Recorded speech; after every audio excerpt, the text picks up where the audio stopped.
Hello, ladies and gentlemen, boys and girls, college football fans across the nation and around the world. This is Tim May with the Tim May Podcast. You may be getting tired of that intro, but I'm not. And my co-pilot, my ample co-pilot, Austin Ward. Austin Ward, welcome once again to the co-pilot seat of the Tim May Podcast. What? Who's that? Hey, man, when I found out your mom didn't like me calling you Boston, and then I went with the awesome nickname. I figured, you know what? Let's get back to what God's given name for you is, which is Austin. Even though I probably should be awesome on occasion. Don't you agree? Hey, I mean, I got no problem with awesome. That's a compliment nickname. I could tell you were filling in on the radio on Monday. Yes, Bo Bishop for James Laurinaitis. I could tell it was paining you to have to call me Austin on there. So. We'll see how this goes. It literally, I had to stop and think about it each time, man. Just like just now, I almost had to stop and think about it. This is your podcast. You can call me whatever you want. Yeah, but, I don't want to make moms mad, especially the mom of my co-pilot. I mean, golly, you talk about hostile passenger. You don't want that in the back. You know what I'm saying? But he was still watching every week anyway. Good point. But I digress. She goes, "Oh, look how cute Austin looks."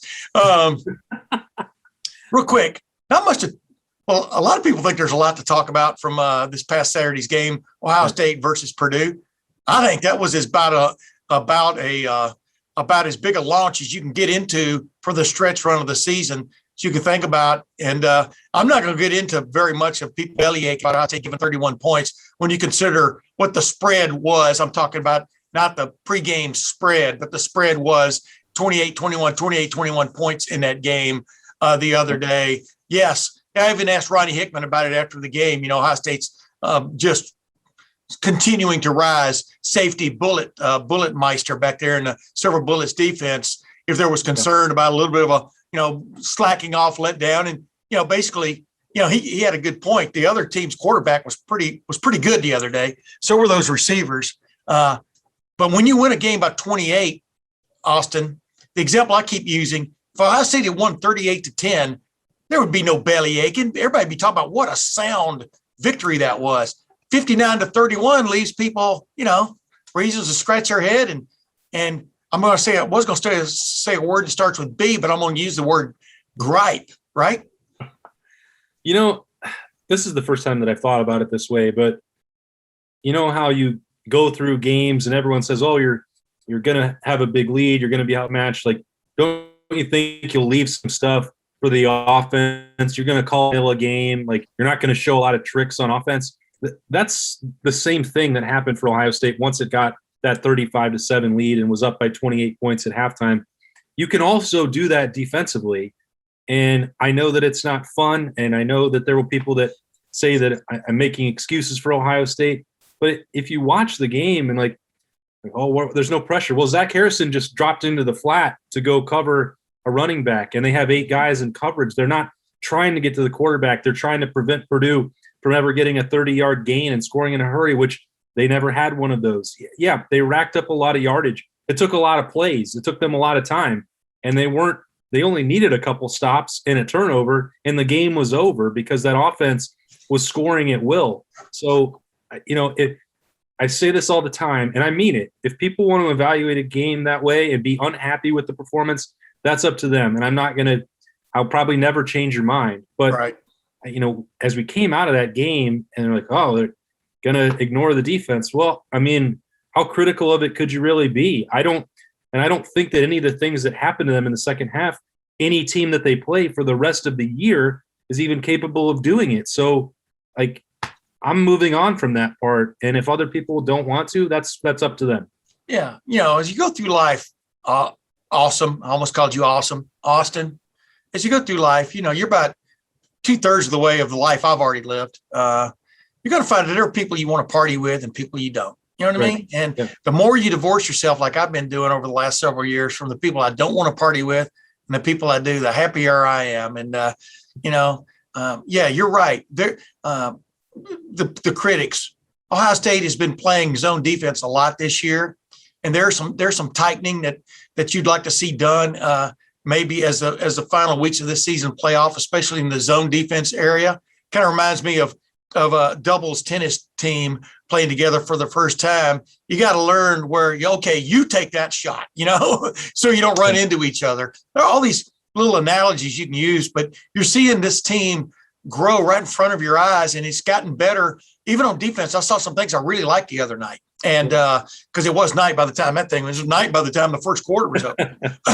It felt like a Christmas Eve night, temperature wise, but and wind wise. But yeah, if you're not happy with a 28-point win in those kind of conditions, like I said, it looked like Ohio State offensively was running a scrimmage in the Woody Hayes Athletic Center indoor field.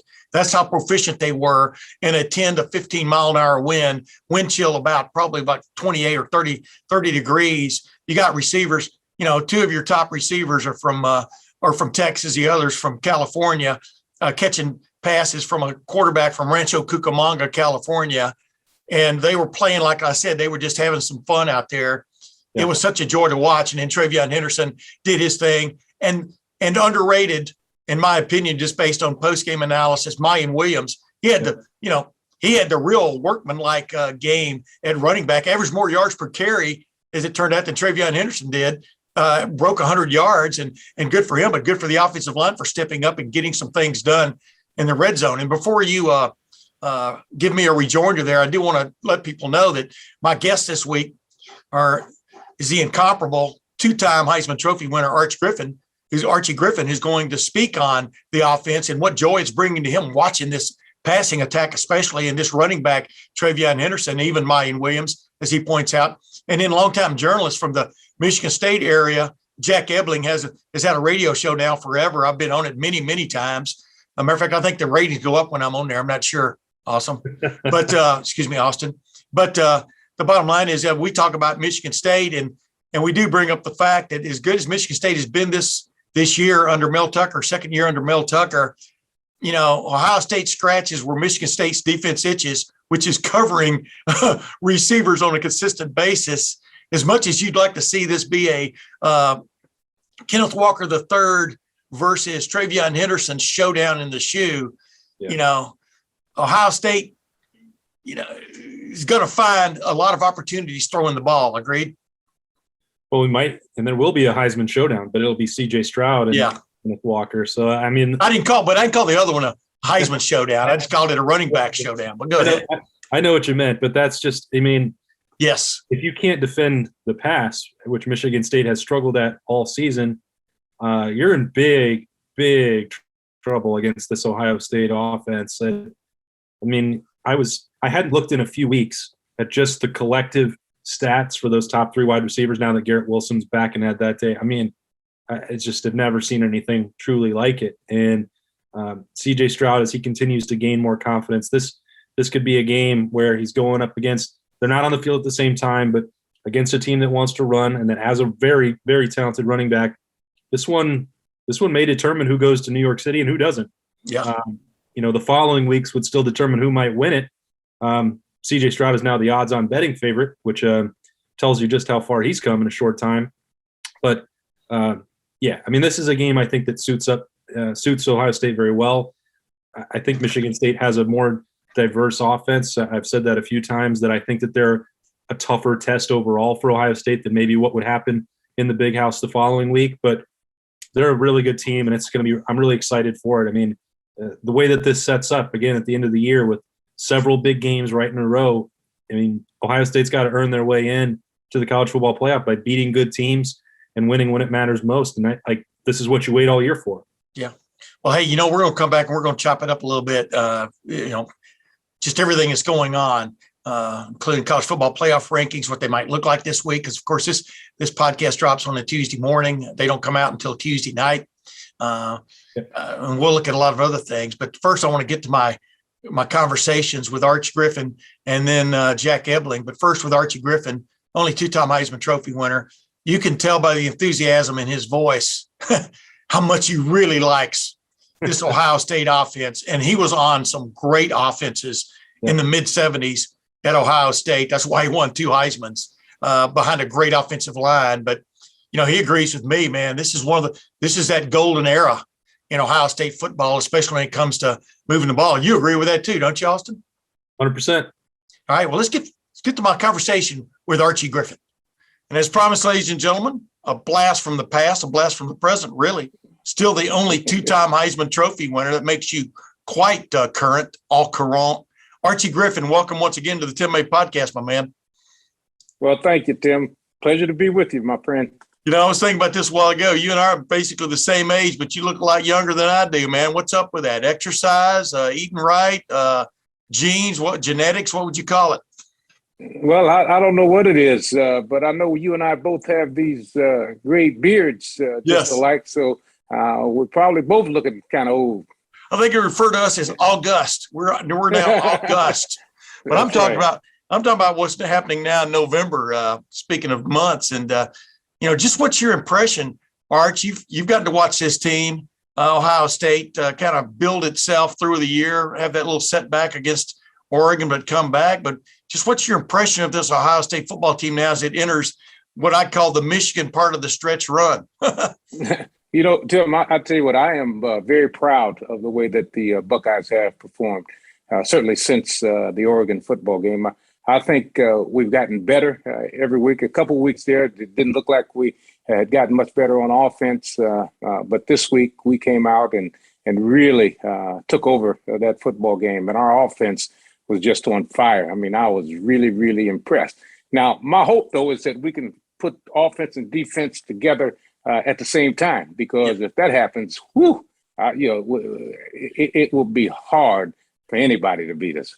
That's Ryan Day's great, I wouldn't call it hope. That's his great desire. His great mission is to make that happen and stuff. And it's funny because, you have seen this defense, the way it floundered a few times against Oregon, now turn into like a little bit of a big play defense and a little bit of a stoppage defense. But this, Arch, you probably don't remember this back when you were playing because hardly anybody ever threw the ball. But now when with teams lining up and throwing the ball 40 or 50 times at you, teams are just willing to take their chances, against these big time teams like Ohio State, Alabama, Georgia. I mean, because the passing game sort of equalizes things a little bit in their mind. You could see that on Saturday, right?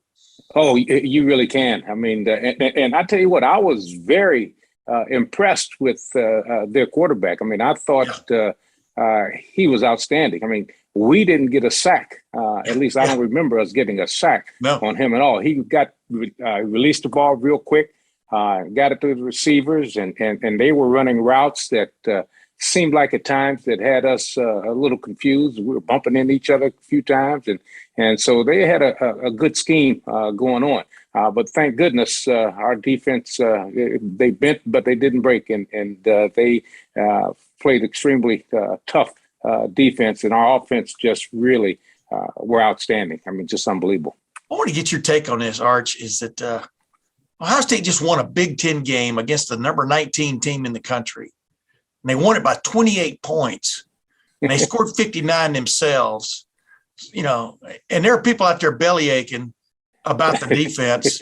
And you understand, but, I think the greatest thing about you playing in the mid 1970s, previous century, there wasn't Twitter, there was like sports writers, guys like me or something, and there was TV, but you didn't face this constant barrage of people who were unsatisfied, did you? Yeah, no, you really didn't. I mean, you would hear about it. There were still radio talk shows, and if you would listen to them, you'd hear some of the talk. But you didn't let it bother you, and I'm sure that the young men on this team not letting any of that kind of talk bother them. The main thing, we've won a lot of football games, and we just need to keep winning football games. And if we keep winning football games, then we'll be where we want to be. All right. This brings me to one of the main reasons I got you on today.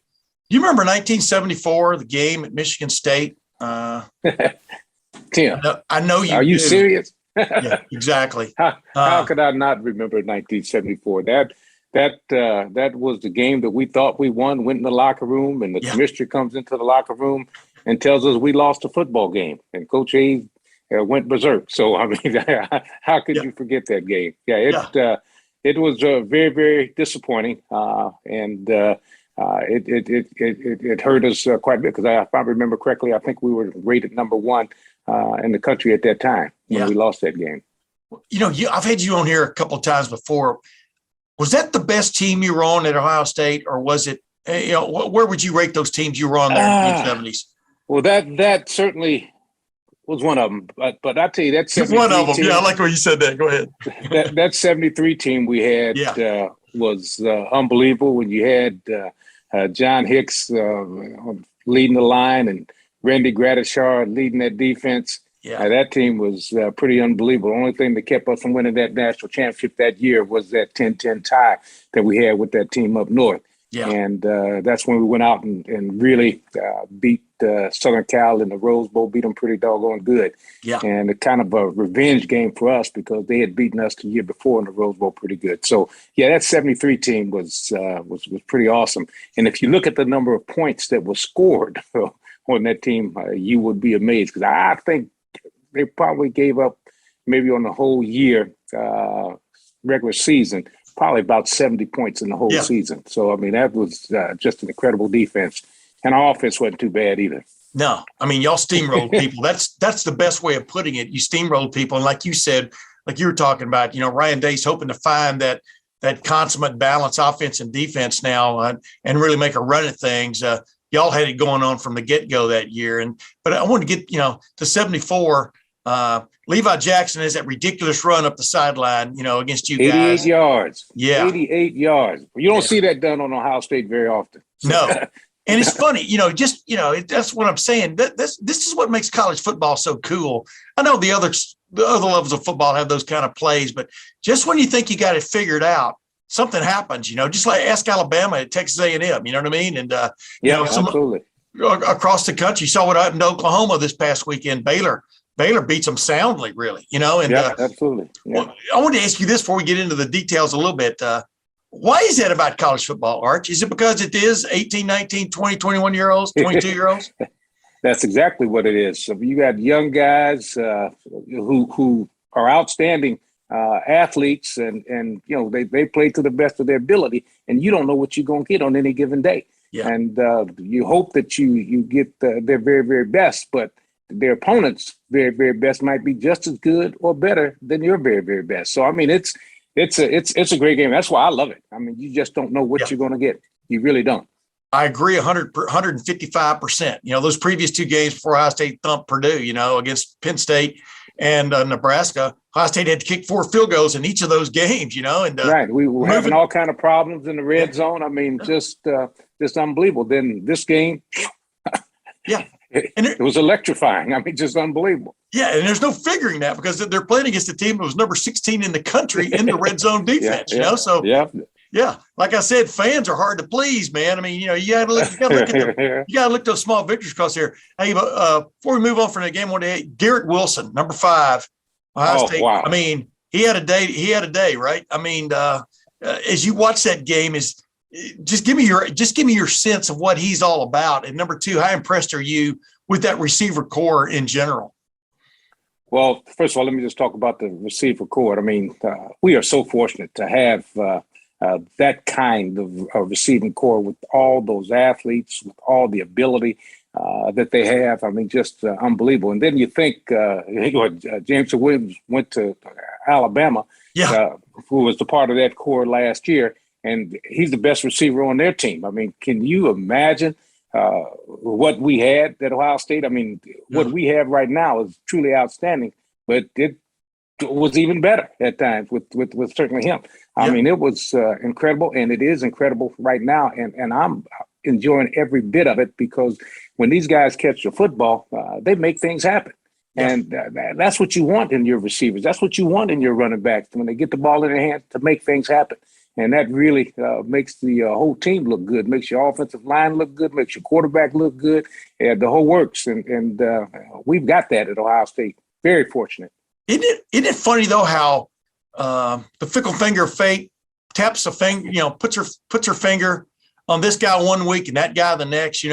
Jackson Smith and Jigba, he did was set a school record with 15 catches, 240 yards.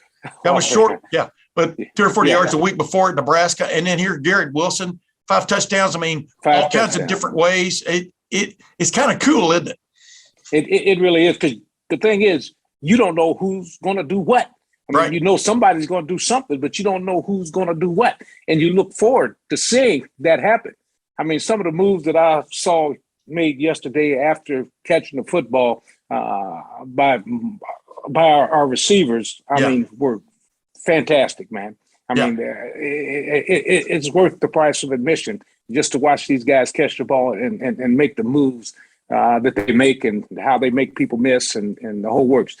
These guys do a tremendous job. Yeah, We're and then very fortunate. and you got Chris Olave sitting there. He's now one touchdown catch away from matching David Boston's career school record. You know what I mean? I mean, what a trio! I mean, it's Well, what you're telling people right now is why we throw so much. I mean, you've got all those riches out there on your receiving core, and you want to use them. You want to use them.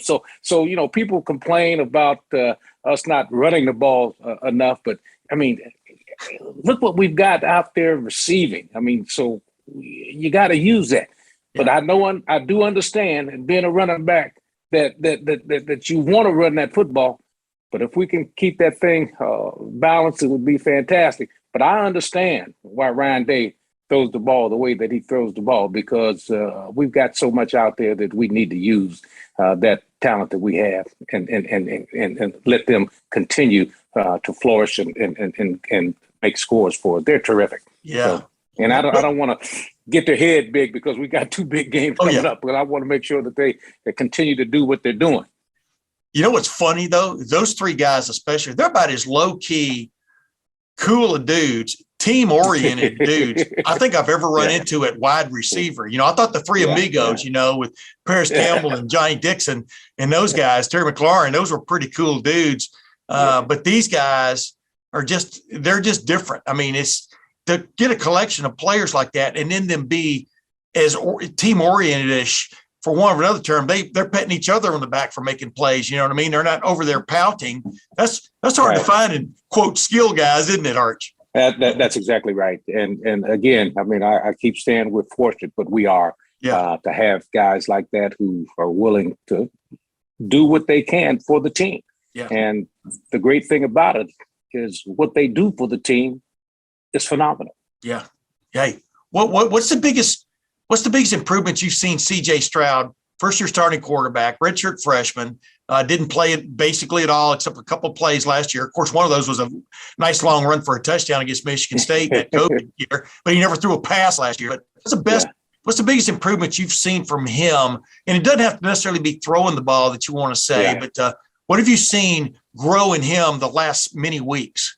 Well, I think the demeanor, I mean, the way that he sits back there, he really looks confident to me. I mean, he looks like, hey, I know I can get this ball where I want to put it.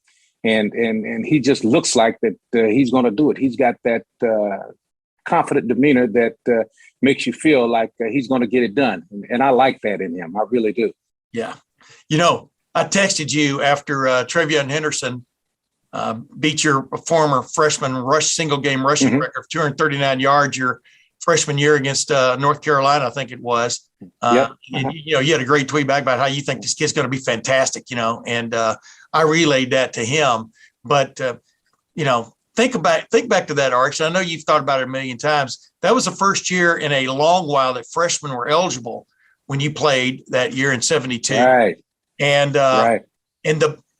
and as cool as it was, you still take a beating, don't you? You're playing with grown men. I mean, you know what I'm talking about. And just give people an idea of what you went through, you know, to show up every week to play that year, you know, in that physical game, et cetera. And I want you to kind of relate to what maybe TreVeyon's going through right now as we speak. Well, you're right. You're playing with grown men. I mean, these guys hit. And probably now they probably even hit harder. I mean, I wouldn't have thought that back then, but even hit harder than they hit even then because of the training things that they go through now with the weights and all those kind of things. But you know, when you carry the ball and you get hit, it really, really has an impact on you the next day. One of the things that Woody used to always do for me actually, was our first day of practice the next week, he would set me out.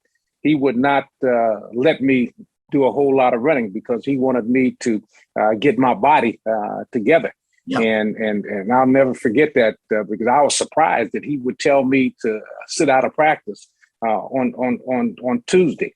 On Monday, actually, he would tell me to sit out of practice on Monday, or if I would practice, all he wanted me to do is just catch the ball. Just catch the ball. Don't run, but just catch the ball because he didn't want to overwork me or didn't want me to have any kind of pain from the previous game. But he would always do that. He would take care of you that way. He always believed in what he called fresh legs.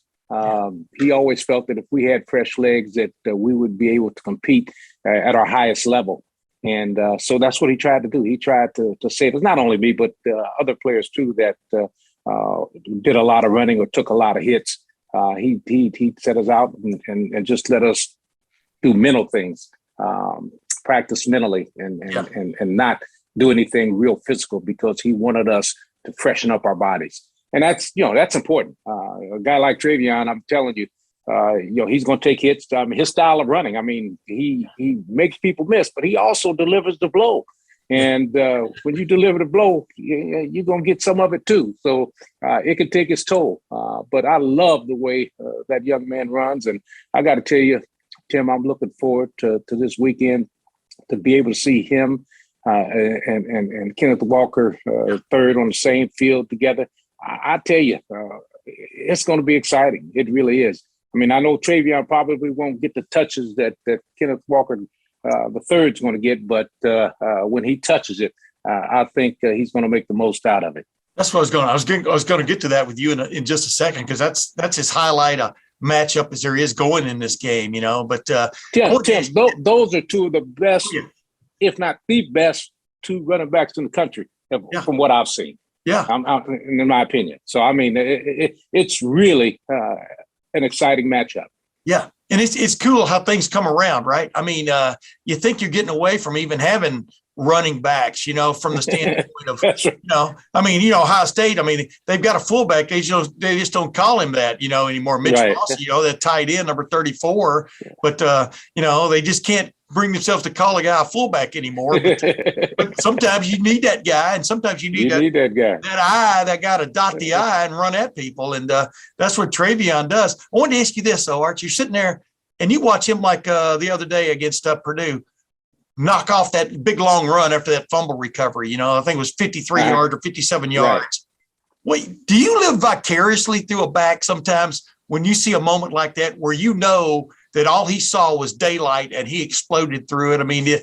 You're one of the few people in the world that can tell people what that feeling is, what that feeling is. It's a wonderful feeling. Again, I just enjoy watching TreVeyon, and not only TreVeyon, but we've got a room full of great backs. When you look at Mayan Williams and the way he came in there yesterday and did the job that he did, it's really a good thing to have.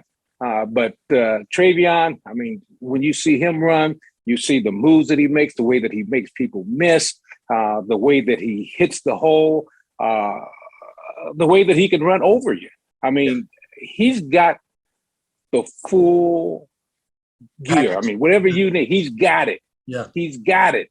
And I just look forward to seeing him play, and especially this week when he's on the same field with a guy who's being considered a very, very high Heisman Trophy candidate.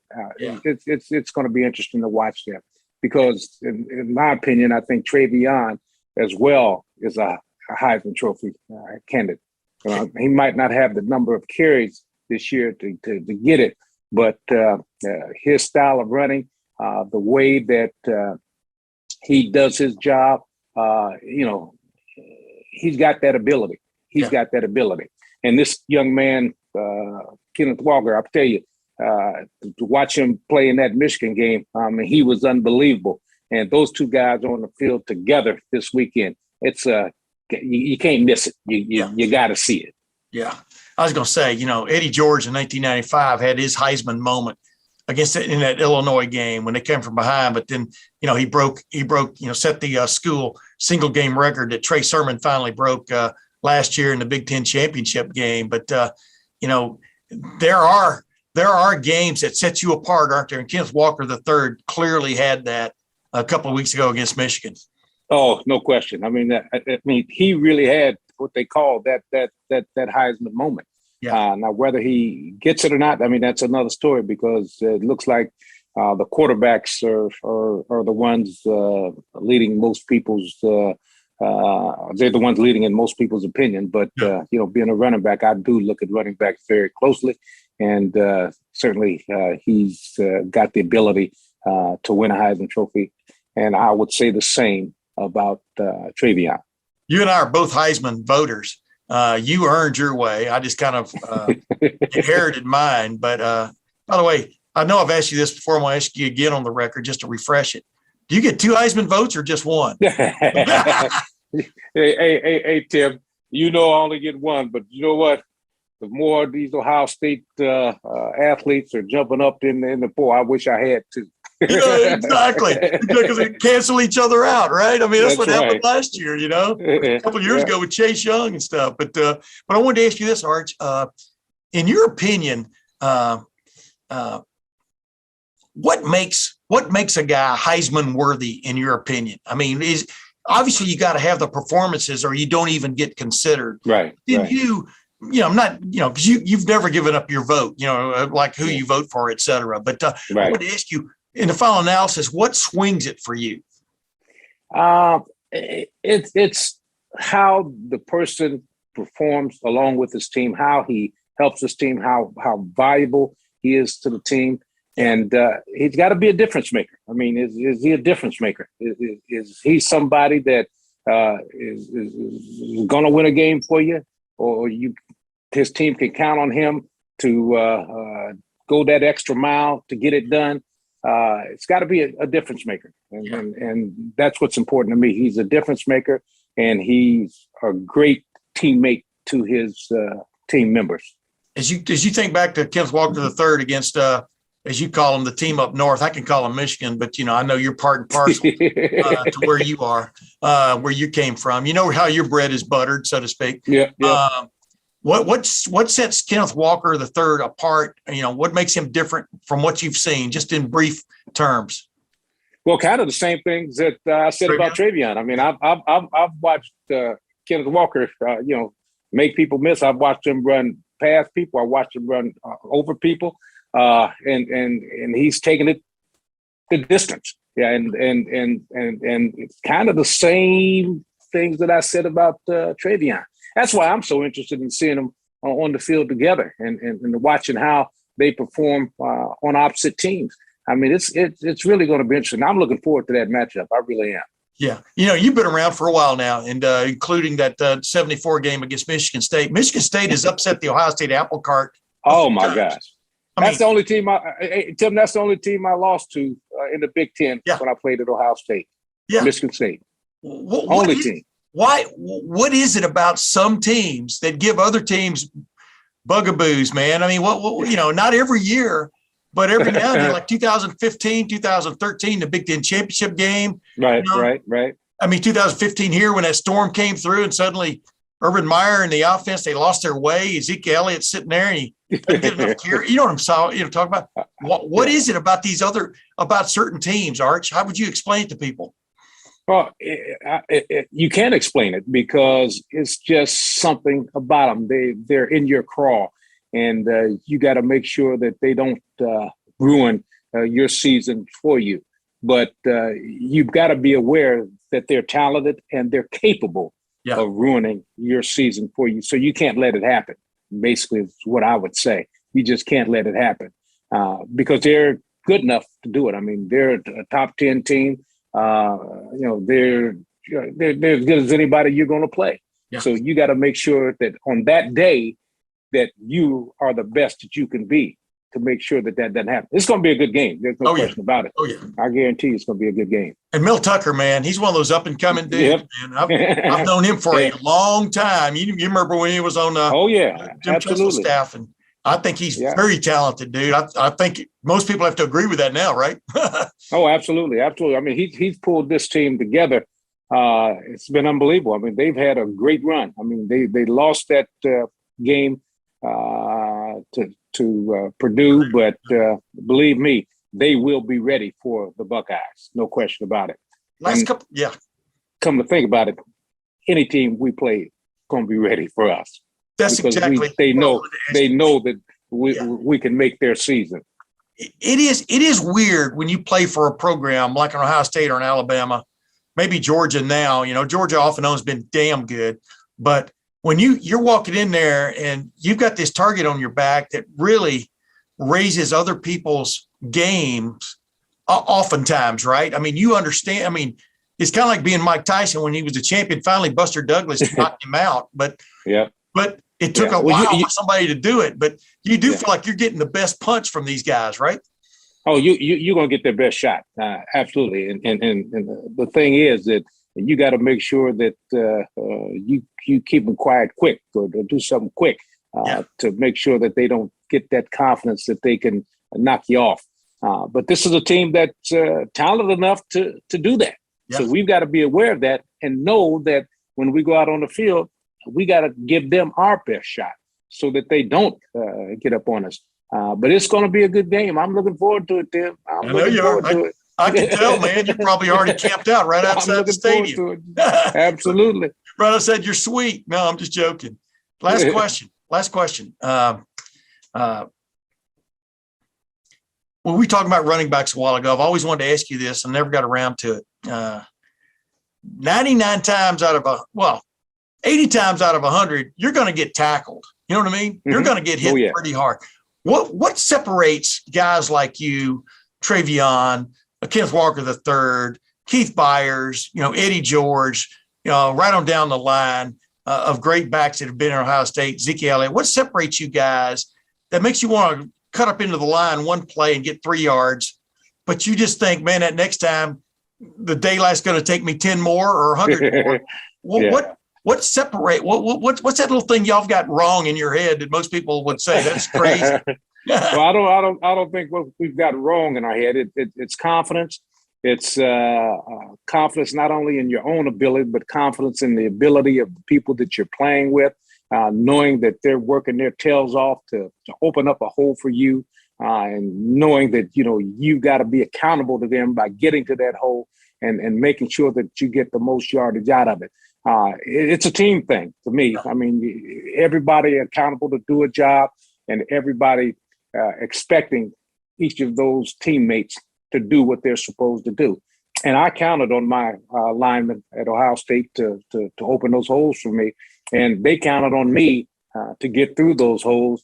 And when you do both of those things, you have great results. And that's what made it happen for us. We were accountable to each other. Yeah. And it's always cool to cozy up behind a guy like DeJuan Jones or something, right? Yep. That's right. Be the total boring machine for you. Hey, Arch, man, it's always a pleasure. You know that, my man. And I'm going to have you. Thank you, Tim. I'm going to have you on briefly Heisman week just to catch up with you and kind of what you're thinking. Okay. Stuff because there's a chance. Well, I'm not going to tell you. I'm not going to tell you who I'm. No, I know that, but I just, kind of refresh. You know what I mean? Because you can sit there and bask in glory because you're at least 2 years away from anybody taking your crown as the only two-time Heisman Trophy winner. Hey, Arch, always a pleasure to have you on my podcast, my man. Well, thanks, Tim. Appreciate you having me on. Yeah, Austin, it's always great to have a Heisman Trophy winner drop by your podcast, but then having a two-time Heisman Trophy winner drop by your podcast, you have a quite exclusive get. You agree with me? That was an exclusive get by me. There's only one of them, so that's about as exclusive as a club can get. Isn't it cool, though, to hear a guy who had everything but a national championship, and that guy one year got snatched away by Michigan State, Levi Jackson down the sideline, and Ohio State not getting credit for a touchdown they thought he scored in the final seconds in 1974 up in East Lansing. These Michigan State games are no joke for Ohio State fans and for Ohio State football players. But isn't it cool to hear the enthusiasm in Archie Griffin's voice about this team, about this offense especially? Yeah, I mean, when Archie talks, I mean, it'll always carry weight and gravity. I mean, and he's not evaluating it blindly. He pays attention to the national stage because he's such an important figure to that Heisman Trophy trust. And, he takes his ballot seriously and, is welcoming to people from all across the country. So, obviously he's important in Columbus and pretty in tune with what's going on with these Buckeyes. But if he says, this is a rare treat to watch a team like this, you know what that means. Yeah. Too bad he doesn't have 2 votes in the Heisman, which he should. He earned it. Right? Yeah. I don't get that. I even, you heard me ask him about it again, just to clarify, you don't have 2 votes, right? And no, he doesn't. But, I think this next guy I've got, I think he has a vote in the Heisman Trophy race. Jack Ebling, longtime media dude from the Michigan State side of things, if that's what you want to call it, from Lansing, East Lansing, as I call it, the megaplex up there. But, he joins me. And like Austin, you and I were talking about a while ago, he makes no bones about it. As good as this Michigan State team has been this year, they are wanting in that same area where Ohio State can attack like no other team in major college football this year, the passing attack. They're wanting back there on the defensive side of things. And that's where he sees this game this coming weekend really kind of swing. But you know what? Let's hear from him first, and you and I will come back, chop that up a little bit, and then move on to some other gourmet stuff. And ladies and gentlemen, I'd like to welcome back Command Performers, Command Encore, Jack Ebling. Jack, welcome back to the Tim May podcast. Hey, this is fun. Anytime I can be part of Lettermen Row, I'm all in. Give people your background. Give people the reason why I've got you on this podcast. Tell them who your highly rated radio show is with up in the Lansing, East Lansing Metroplex, et cetera, and why I consider you one of the experts out there. Well, I've been doing this forever, back at least 1 century, might be longer than that.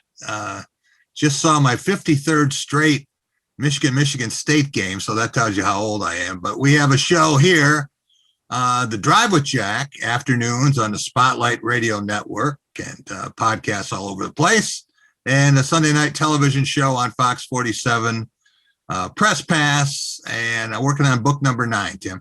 Book number 9, what's it going to be? Izzo? No, not yet. Izzo, not yet. denouement? He's waiting. It's tentatively titled, If Magic Went to Michigan. Ooh. And it's all sorts of hypotheticals in sports that, hey, what would have happened? Gone down a different road. Hey, one of my great memories as a sports writer was in Jennison Fieldhouse when Magic Johnson came walking back onto the court back in, what was that, against Ohio State in 1979 or 80. Yeah. That was as loud a venue as I've ever been in. And of course, that game ended up going to overtime, right? And Michigan State won. Am I right about that? That's right. Wow. And that was a hell of a Ohio State team back then too. But that's not what we're talking about today. No, we don't talk about that. Yeah, Later, Jack, we'll talk about that. We'll talk about other demons that haunt Ohio State athletics in the football realm. And, here we are. We're looking at another Ohio State-Michigan State game with major ramifications. Yeah. And let's face it, Ohio State's had a hell of a lot more trouble with Michigan State spoiling its party of late than it has with the team up north, as Ohio State calls it, otherwise known as the Michigan Wolverines. But, and here we sit again. I mean, Michigan State, both these teams have been beaten once. They're still in the running. Ohio State probably much more so than Michigan State for that college football playoff berth. But if Michigan State wins out, which would include if it beats Ohio State and Ohio State beats Michigan, right on down the line, the dominoes could fall where Michigan State could be looking at a Big Ten championship shot and a shot at the college football playoff. But major ramifications this coming Saturday, right? Absolutely. You talk about the Michigan State, Ohio State series, and we like to have Archie Griffin on our show every year before that game. And Arch likes to tell the story about him never losing to Michigan. Yeah. They had such a hard time against Michigan State, and Spartans beating Woody 3 times in 4 years there. But if you look at this series, Tim, 5 times in the last 50 years, Michigan State has cost the Buckeyes a national title, a great shot at a national title, or a Big Ten championship, and sometimes both. Yes. I mean, it's no secret now. I mean, in my opinion, this is the rivalry. I mean, Wisconsin's never been able to make Ohio State a rivalry, even though it's played it for Big Ten championships. Yeah. This is as closest thing Ohio State has to a true rivalry right now. I mean, over the last many years in the Big Ten. I mean, Ohio State is trying to get to a 5th straight Big Ten championship in the quote unquote championship game era. That's crazy when you think about it, isn't it, Jack? It is. And one of the other sidelines to this series, Tim, is that Michigan State's coaches have been at Ohio State, and Mark D'Antonio, Mel Tucker, part of that 2002 national championship team. And, D'Antonio, you could say whatever you wanted about Michigan and he'd laugh and chime in. But if you insulted the Buckeyes, he took umbrage at that. Yeah. And I think Mel also has some very positive feelings about his days in Columbus. I don't know the people in Columbus will be as positive about him after the game Saturday, but I think the Buckeyes are in great position. Wait a minute. You're predicting an upset, Michigan State over Ohio State? We haven't gotten to that point of the program yet. No, if I did, I would be in Vegas because Michigan State's an 18-point underdog. That's what I was going to say, man. You got to read those odds again. But, stranger things have happened. We've seen it happen in this game. That's 2015, one of the great fall afternoons ever. And 15 minutes before kickoff, one of the great storms ever rose through Ohio Stadium. Yeah. Urban Meyer forgot what his offense was all about. And next thing you know, formerly third team quarterback, that sounds like Ohio State when you think about it, former third team quarterback from Michigan State leads them. I'm not sure he led them to victory, but he didn't lead them to defeat. Let's put it that way. That's one of the great upsets, in Big Ten history, much less Ohio State, Michigan State history. Agreed? Yeah, absolutely. The offensive line that day had 3 pros, and they were terrific. Jack Conklin was incredible. Yes. And the defense and some of Urban's play calling, I think, shut Zeke down, and Michigan State escaped with a field goal. Michael Geiger, and next thing you know, hey, they're on the way to the playoff. Yeah, crazy. I mean, and in my opinion, that was a better Ohio State team than the year before because most of the big time studs from the year before had gotten a year older. Joey Bosa, right on down the line. I mean, that was a hell of a team, and it's too bad things turned out that way for the Ohio State folks. But like you said, it's another one of those rocks in the pond. It's funny you brought up Archie Griffin because just like you, I've got him on this podcast this week also. You and he are dueling. I wouldn't call y'all dueling. It's more like telling tall tales. And of course, I immediately had him on and brought up 74, Levi Jackson, Wayne Duke, right on down the line. We all remember that game up at Michigan State, but that was the last great hurrah for Denny Stoltz, wasn't it? If I remember correctly. It was. It was. And he had a big win over Notre Dame the next year, but it's true. Actually 2 years before that 74 game in Duffy's last year, he beat Woody 19-12, and they had a guy who no one knew. He wasn't on the roster. No one had any idea who he was. Came off the soccer field and kicked 4 field goals, a guy named Dirk Kreit. And then after the game, Tim, he's sitting in the locker room smoking a cigarette. Yeah. And wait a minute. Of course he is. Now go ahead. Yeah, of course he is.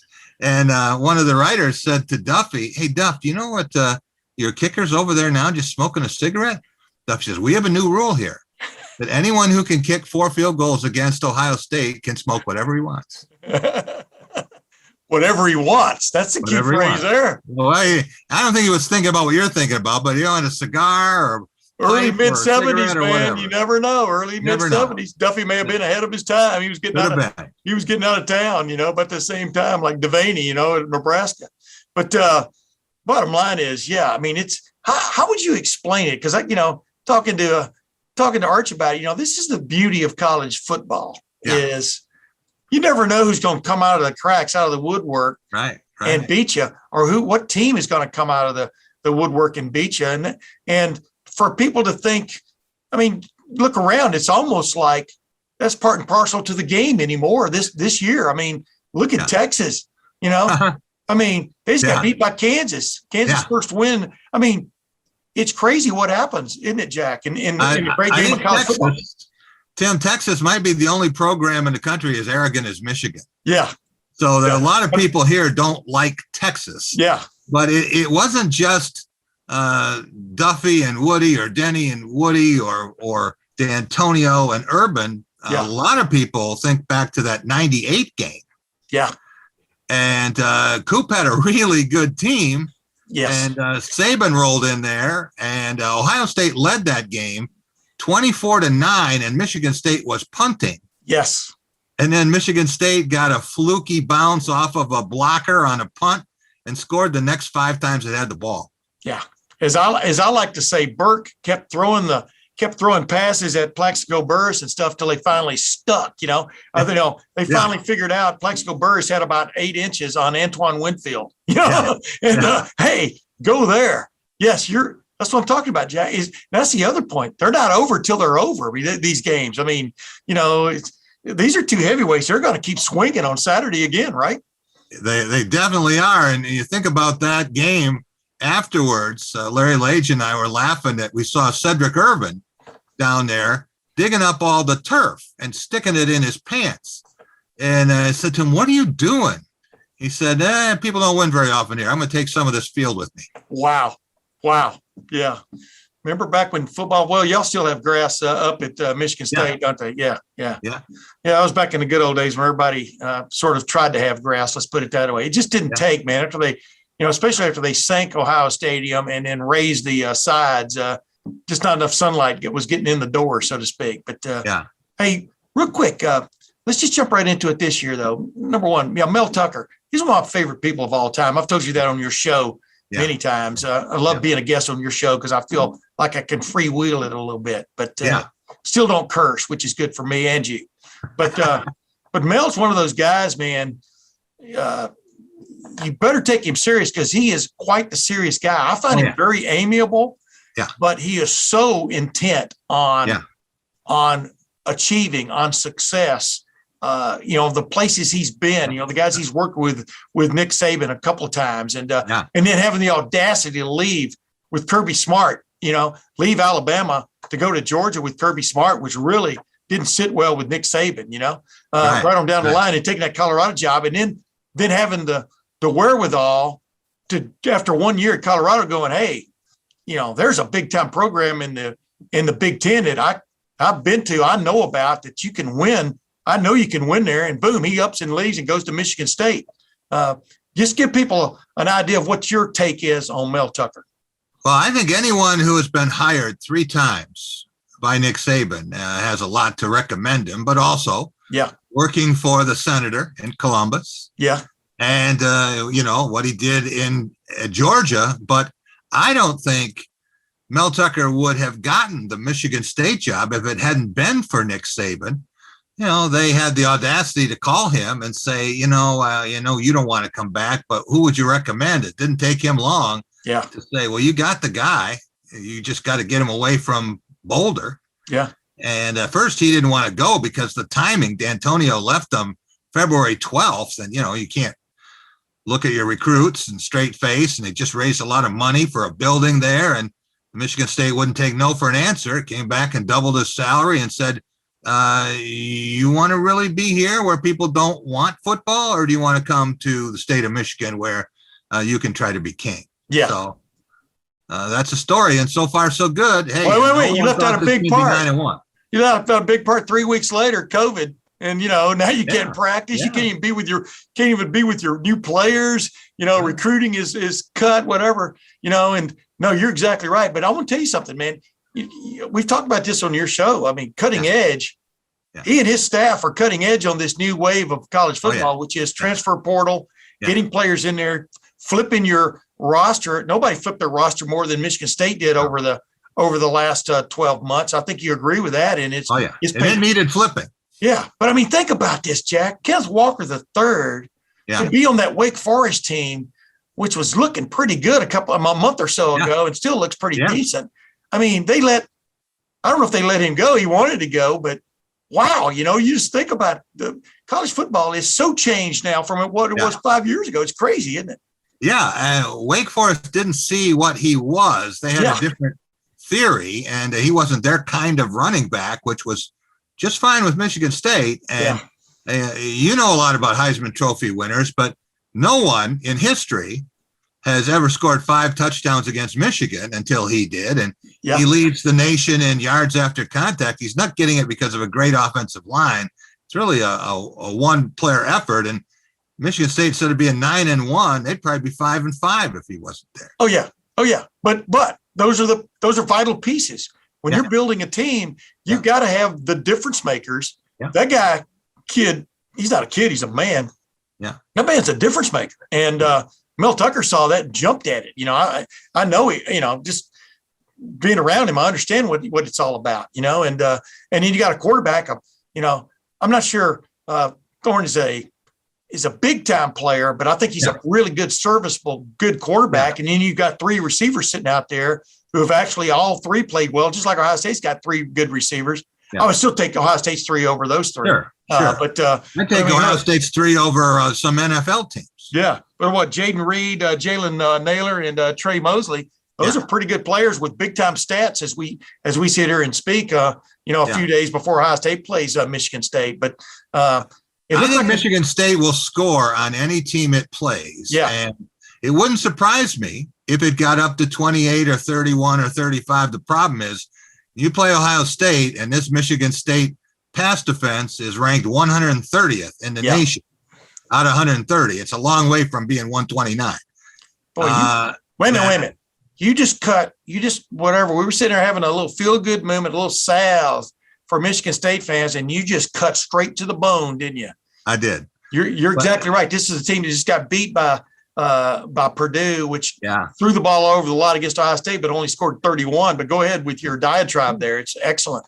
Yeah, well, they made Aiden O'Connell look like Drew Brees. Yeah. So I would think that Ohio State is going to score well into the 40s, and I don't know if Michigan State can get up that high. Yeah.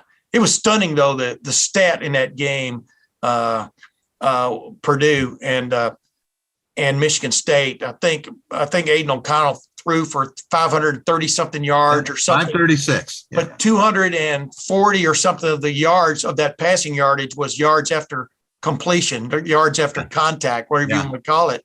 That's that's half of his passing yards. I mean, that's stunning when you think about it, isn't it, Jack? They didn't throw deep. They just threw, the same kind of thing. Hey, good luck trying to stop Garrett Wilson. And I know that Ohio State's got a great back. I've seen enough of TreVeyon Henderson to know that. Yeah. There's not much difference between Kenneth Walker III, even if he wins a Heisman, and Henderson, who might win a Heisman someday. So, hey, C.J. Stroud could win the Heisman. There are a lot of guys who could do that.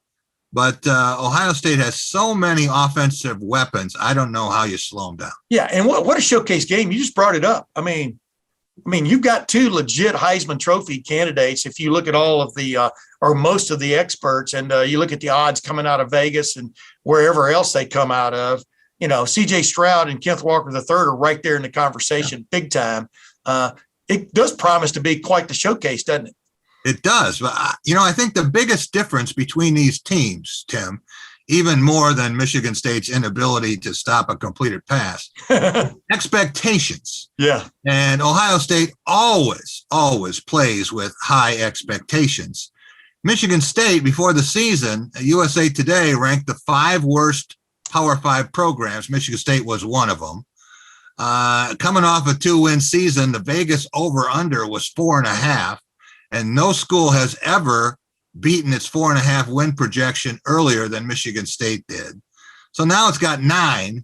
And if it could somehow get to double digits, maybe that isn't this week. Maybe that's when Penn State comes to East Lansing.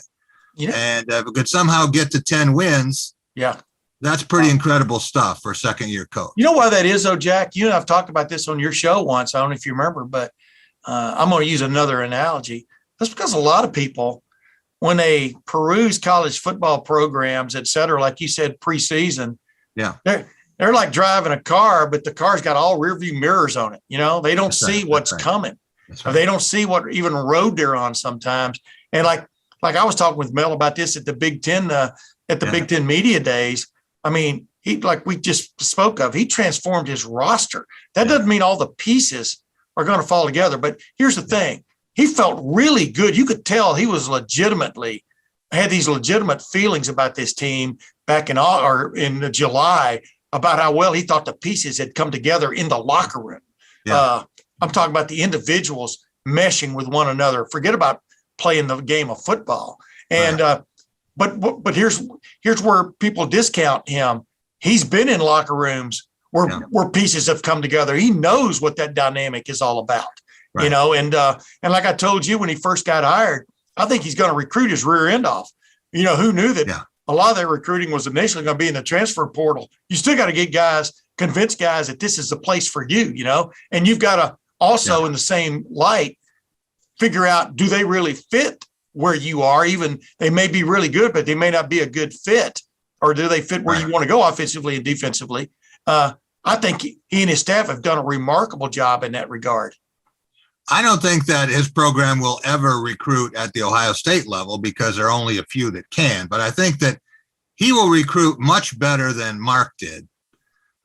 Just the way the staff is constituted and the emphasis that he's putting on this. Yeah. He's not trying to get 3 stars and make them better. He's trying to get the best players he can get. Yes. And then he'll find some guys. And as you say, it's making guys understand what it takes to fit in. Connor Hayward was one. Yeah. And you certainly know that name in Columbus. Yes. And, you know, he was a guy who was ready to leave. And so Mel comes in, and next thing you know, he's changed positions, and he's a pretty valuable guy for this team. Absolutely.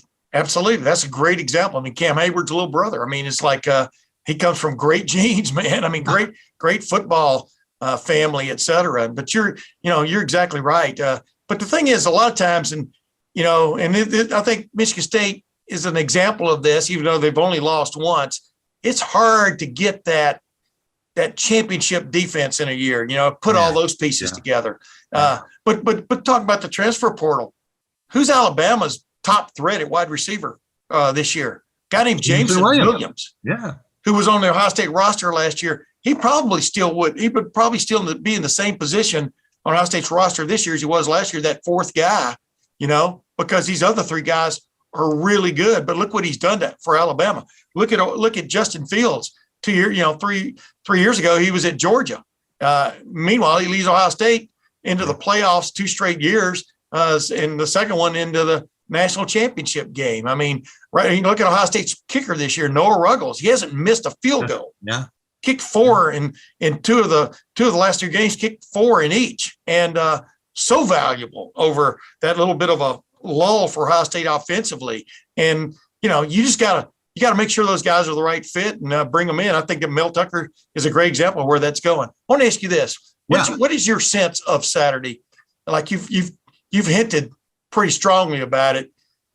Can Michigan State throttle Ohio State's passing game? I think that's the big question, right? No, my advice is take the over. I think Michigan State will score, could get into the 30s, and I don't think that will be enough. Michigan State has given up tons of completions and yards, but Ohio State can convert those into points. Yeah. Whereas other teams have bogged down in the red zone, and only 2 teams have scored more than 3 touchdowns against Michigan State. Western Kentucky got 4, and Purdue got 4. Yeah. But no one else has. So, Michigan didn't. Yeah. And, we've seen some other teams. Miami couldn't do anything against Michigan State's defense, but the Spartans have been opportunistic, Tim, and it would take that and maybe a monsoon for them to be in this for 4 quarters. Like the last time, 2015. Is that what you're talking about? Take that weather again. That's right. Yeah. Wow. They'll also take Urban Meyer's playbook if that's laying around. Yeah, if that's laying around, get it all smudgy, and stuff. You're exactly right. I see it. I see the same way you do. But what was remarkable to me was when Michigan State had to come back against Michigan, down how many points? 16? No, what were they down? Yeah, they were down 16. They outscored them 23-3. Yeah, in the last 20 minutes. Threw the ball a little bit, but they did not forget about their difference maker at running back. He was as huge a part of that as anybody else. That shows you patience by a head coach and an offensive staff to know exactly what they are all about, and that's why Saturday promises to be, I think, an interesting exercise. I agree with your prognosis on the game. If Ohio State is anywhere close to what it was this past week against Purdue, which in my opinion has a better defense than Michigan State's, look out. But I think the over-under going into that game was 60. Well, I was going to ask you what you thought of – I was going to ask you, Tim, what you thought of Michigan. You've obviously seen them enough and scouted. And, you know, Jim Harbaugh still can't believe they lost the game here, but he should be used to it. Yeah. Michigan's lost 10 of the last 14 in the series to Michigan State. But the question is, will he ever beat the Buckeyes? I don't know. You know, this doesn't look like it will be the year either, because, you know, the bottom line is they've been able to score enough points to win games. And there's something to be said for that, Jack, as you well know, making a play defensively when you got to make a play. Right. But, you know, sometimes, you know, even Nick Saban kind of acquiesced to this. You just got to line up and try to score as many points as you can. Yeah. And to do that in modern college football, you've got to be able to throw it as well as run it.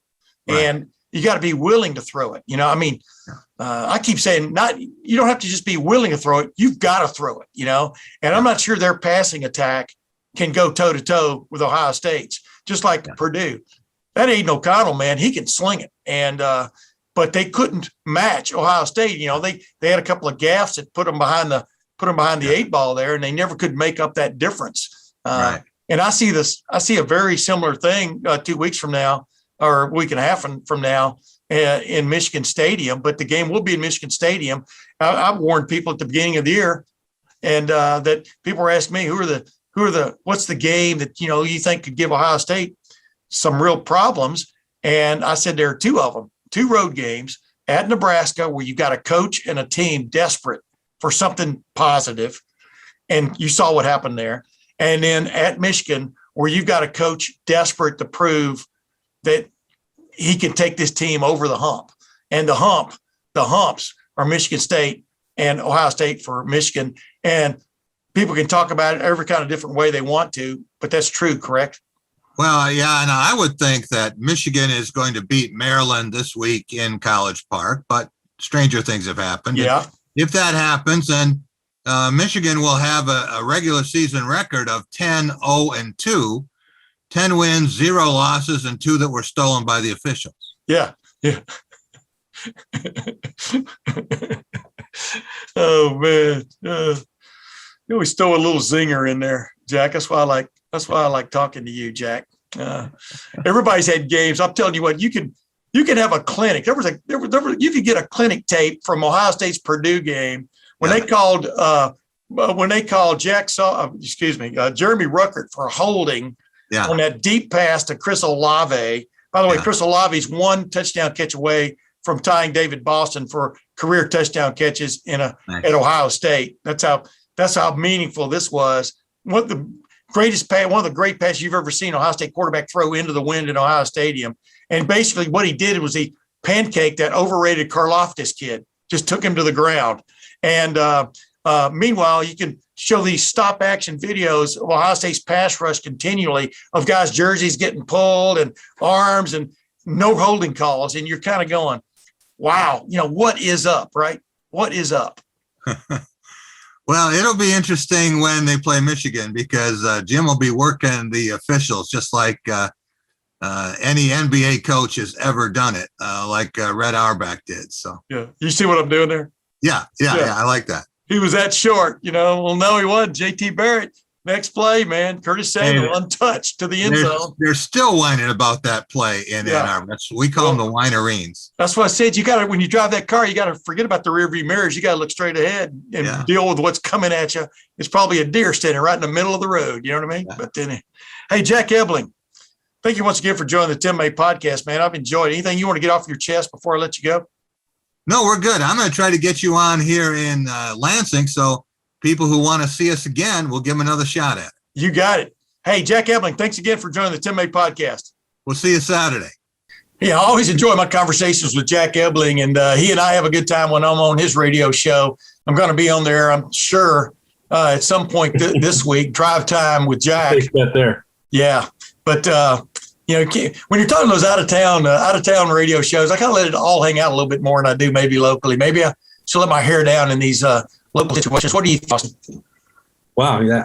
I've never known you to pull any punches with any opinion. I don't. I'd like to know what that's like. I guess I need to tune in when you're out of market. Well, my favorite one's the one I do every week in Cleveland. You know, those guys, Andy Baskin, you remember him and some guys up there. We really have a good time. But, yeah, I mean, Jack's a realist, man. He sees what's coming.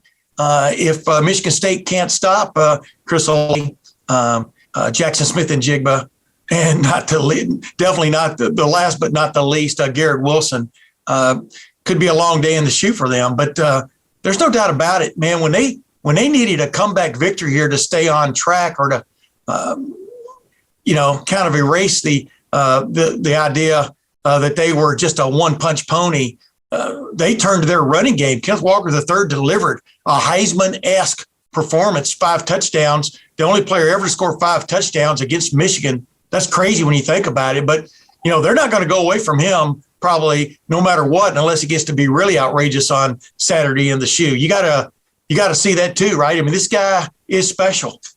I think that's part of the, problem for Michigan State right now is that, I don't know what the status is with Naylor and the hand and the cast and all that. Yeah. We'll have to see on Saturday. But part of what made Michigan State really good early in the year was that balance that I talked about previously with being able to throw to two pretty talented wide receivers and then complement that with a powerful rushing attack.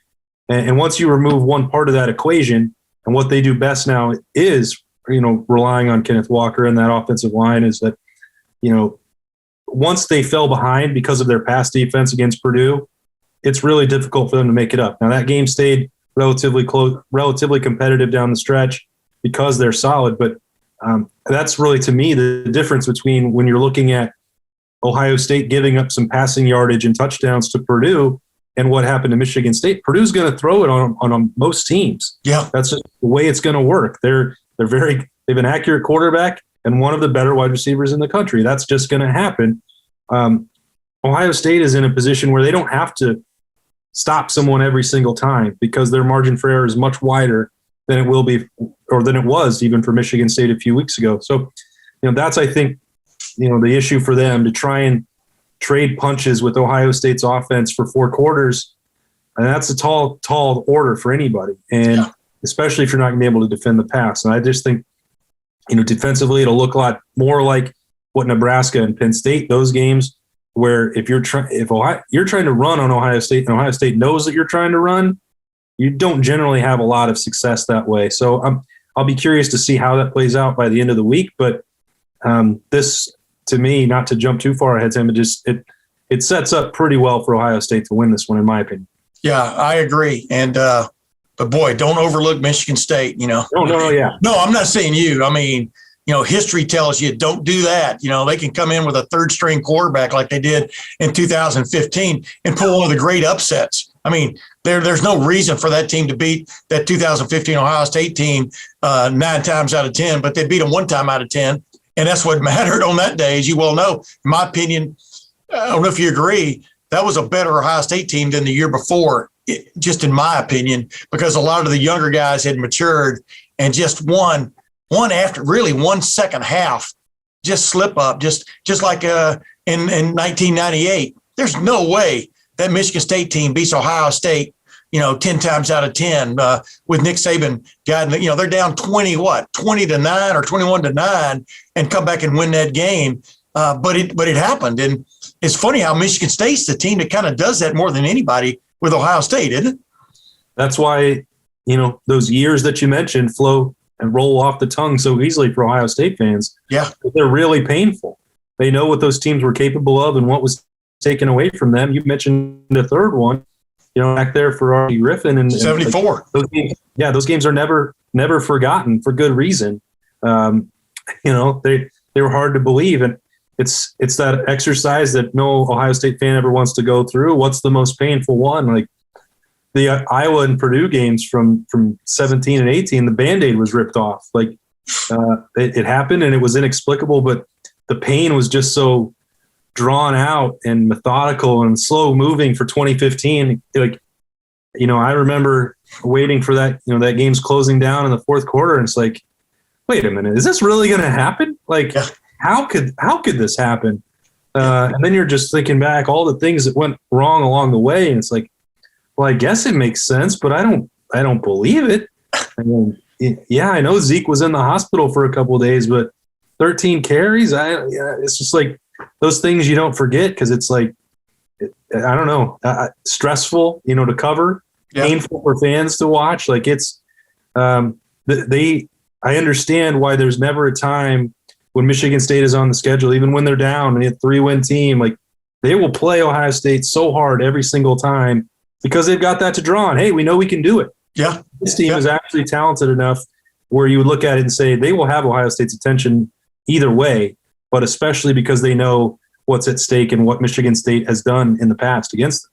Absolutely. I just remember, it was the post-game press conference with Zeke Elliott, and we're all around him, and he's pulling no punches. He's not backing down from what he's saying about it. He didn't understand, basically I'm paraphrasing, he didn't understand the game plan there, because Ohio State on a day when the day turned ugly just before the game started, and then he only has 12, 13 carries, it made no sense to anybody, except the play callers. And as you remember, the next week, Abe Warner suddenly was shoved up to the press box to call the plays against Michigan.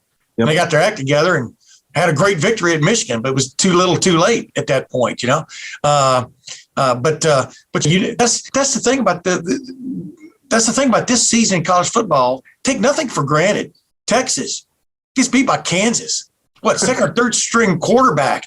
The guy that catches the 2-point conversion was a walk-on who had just blown a punt blocking or punt protection scheme earlier, which helped Texas get back into the game. I mean, as bad as Texas is it really that bad?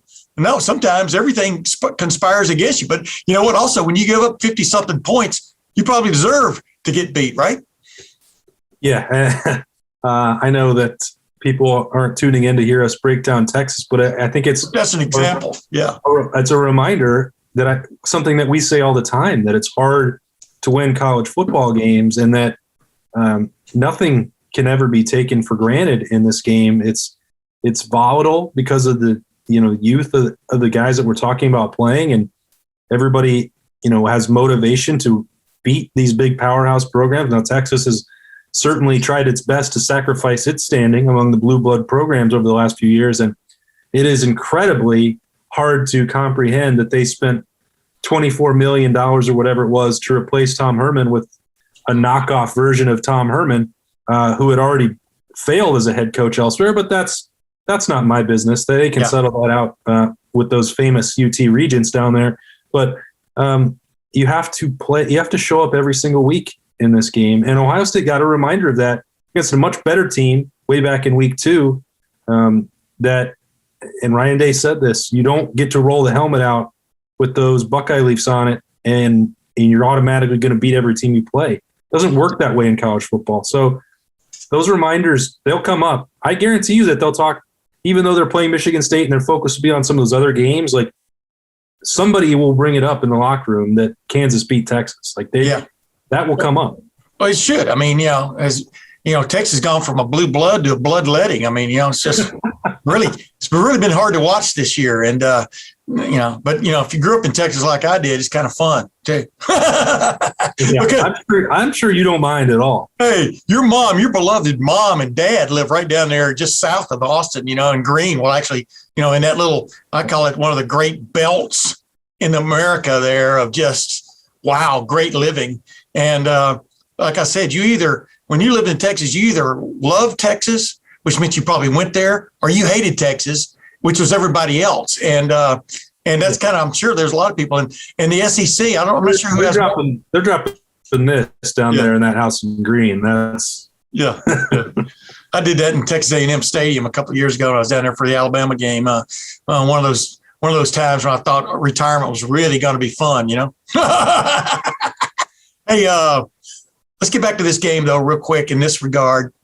Where this Ohio State defense has made such strides, but yet, like you just brought up a while ago, it's going to be tested, I think, probably the most since that first game of the year. Well, second game of the year, because Oregon just got their number running the ball. Have they really fixed for sure what was wrong with the running running defense, the rushing defense, whatever you want to call it, stopping the run. I think you agree with me. Steel Chambers has brought a breath of fresh breath into the Ohio State defense in terms of playmaking, in terms of being a form tackler, in terms of like, you're not going any farther than this. No GOP, and as Steve Tovar was called it, jumping on pile. We said GOP, but anyway, it looks like it's made strides. Is this the acid test though on Saturday against the Heisman Trophy candidate? Yeah, 100%. And I think that there was so much attention on the second half, and the throw over Bryson Shaw's head, and give credit to him for owning up to that. And he certainly didn't have to. Yeah. In public setting, for talking about those issues and not making any excuses that things I already brought up about dropping in. Like, he let a ball go over his head, and he owned up to that. Knows that can't happen. But if you take some of the second half away from that, Marcus Williamson will have to tackle better, and Bryson Shaw can't give up those plays. I will say those negatives just so people don't think I'm blindly defending everything that happens. Oh no, there's stuff to fix. Yeah. Yeah. I 100% there is. And I recognize that as clearly as anybody, but the first half I was noticing Steel Chambers and Cody Simon, no rotation for most of those early, when the game is in doubt for meaningful snaps, they rolled with their two best linebackers. And guess what? They got stops. Yes, the turnover came on an unforced error, you can really say, from Purdue, but you still had to bounce on that and take advantage of it the way Jerron Cage did. Yep. But it was notable to me that they had pared down that rotation at linebacker and were playing the two that to this point have been the most productive. That's an encouraging sign. When Denzel Burke and Cameron Brown are on the field at cornerback, that pass defense can be really special with one-on-one coverage. Those guys are elite. I wonder if that will continue to be an emphasis moving forward for them. I know Kerry Combs and Matt Barnes like to rotate, and Sevin Banks has done good things throughout his career, but those two are operating on a different level, and you see that when they're out there both playing really well. They're still not going to get any holding calls apparently, so that's 3 weeks in a row without that. But the pass rush, Tyreek Smith nearly made that. They had a bad alignment over there. I don't know any other way to say it. They were unprepared for that, bunch formation with four guys over there. Tyreek Smith almost erased that by himself by getting the quarterback just a near miss. When they are sending four, or when they're sending some of the blitz packages that they had been in the previous couple of weeks, a lot of these things are going to look different. So Purdue was such a unique setup. I focused on that early part of the game, and I thought Ohio State was good at that point. Yeah. And, and I think Ohio State, just jumping forward, I think Ohio State understands the challenges of the next 2 weeks, because both of these teams, maybe more so Michigan than Michigan State, but they're both in contention, not only to get to Indianapolis, but to get to the college football playoff. If either of them can win out, I'm talking about win through the Big Ten championship game, they're going to be in serious consideration now that Oklahoma what's the word I'm looking for? Self-eliminated itself. Actually, Baylor had a lot to do with that. You and I don't think either one of us were surprised by Baylor beating Oklahoma. Were you? No. Yeah, Oklahoma's been playing with fire for 2 months. Yeah, exactly. But these just like last week, Purdue was fighting to stay in contention for that Big Ten West division title, even though it's definitely, Wisconsin's to win now. I think you agree with that, right? Yeah. And I was very wrong about that. Yeah, I was about 5 weeks ago, and Wisconsin's found itself, and defensively, but we'll get to that game. We'll analyze that game when it's coming. But you and I'm sure, have very similar thoughts on that situation. I digress. I only said that twice so far, right? Yeah. Yeah. I don't want to give Berm ammunition, but bottom line is these are big games. College Football Playoff Committee's got to be looking at the same thing we're looking at. And I don't mean to jump ahead too far, but I was asked about this on the radio show I was on today with Bo Bishop. You theoretically could see Ohio State ended up number 2 in the College Football Playoff rankings if it wins out. I think you agree with that, don't you? Yeah, and I think maybe it won't happen this week. I think it's inevitable that the committee is going to move Ohio State ahead of Oregon. as the resume improves. And Purdue was a team that was ranked by that committee last week. I think that they will. This could be the time they will. I don't know. It's impossible to predict these people, as I say every week when that comes to that stuff. But wait, let me interrupt you. I think their rankings are more legit than the AP and the coaches, though. I don't know if you agree or not, but that's what I think. I think they put way more thought and effort into it. I mean, they had Oklahoma pegged correctly, for example. I mean, I poke fun at them a lot of times because they have a thankless, difficult job, and they do a pretty poor job most times explaining it. This committee so far for the first couple of weeks, I think, has done a reasonable job. The Michigan State situation a week ago was a little bit dicey, but anything beyond the top four doesn't really make any difference anyway. So you can almost set that aside and brush it aside. They view Ohio State as one of the best four teams, and they are one of the best four teams. I don't think that there's any real debate about that, to be completely honest. But if they win the next 3 games, they will be number 2. I don't think there's any question about that. All right, now I want you to be honest with the viewers and listeners. I try to be. Just like I'm. What? I try to be nothing but honest. I know, but I want, I've been covering football for longer than you've been born, or maybe as long as you've been born, I've been covering it. Right. And then for like 60 plus years, I've been watching it. And let's say Ohio State was Kansas State and they were playing offense like they're playing offense. I just love watching. I love watching Ohio State this year offensively. Even in the previous 2 games, we made a big deal about them kicking 4 field goals in each game. Noah Ruggles.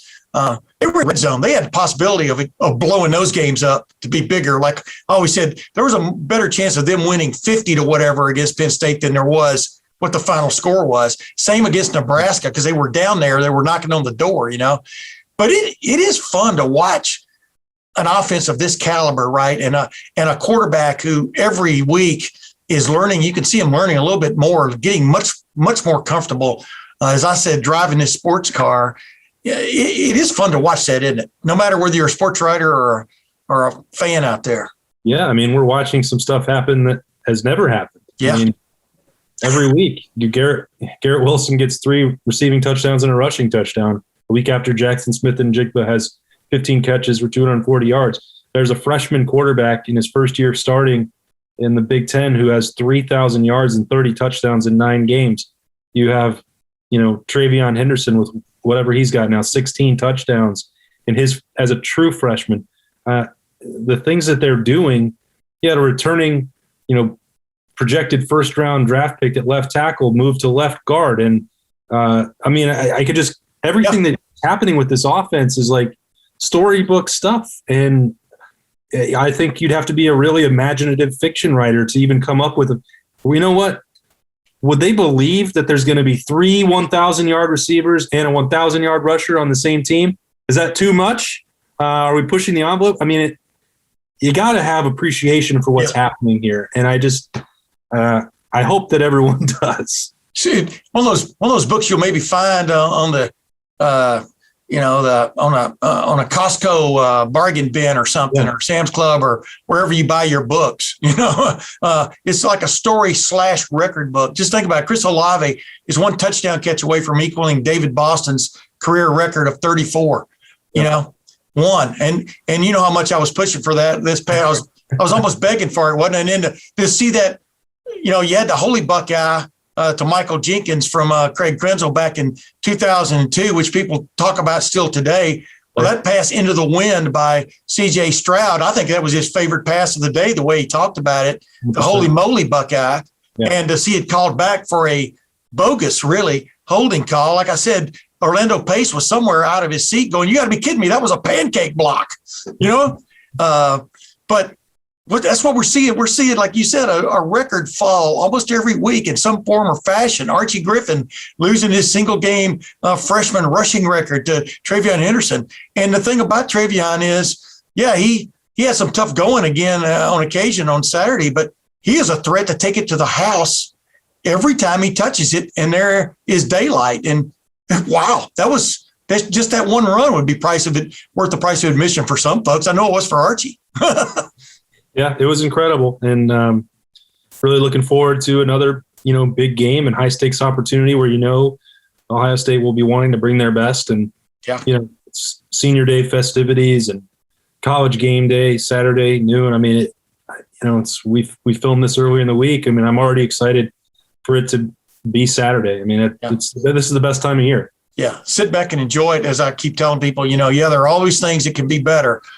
Cirque du Soleil is not always perfect, but man, oh man, you're going to see something you never saw before if you show up there for the first time. And that's kind of what this team is all about. Their offense is like Cirque du Soleil. It just when you think you figured out everything they can do, Garrett Wilson, takes an inside handoff and goes around left end, and they had just flip-flopped the two tight ends from the right side to the left side. They left a first-round draft pick, Karlaftis, unblocked on that play, which is what you do with a defensive end, I understand, but he looked like, that was as close as he came to making a play the other day, which was crazy when you think about it.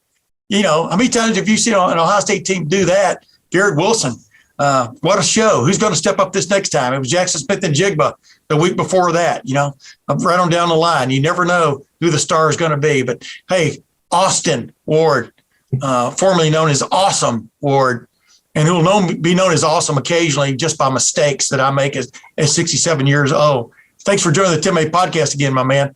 Always my pleasure. Hey, and until next week, ladies and gentlemen, we'll see you then.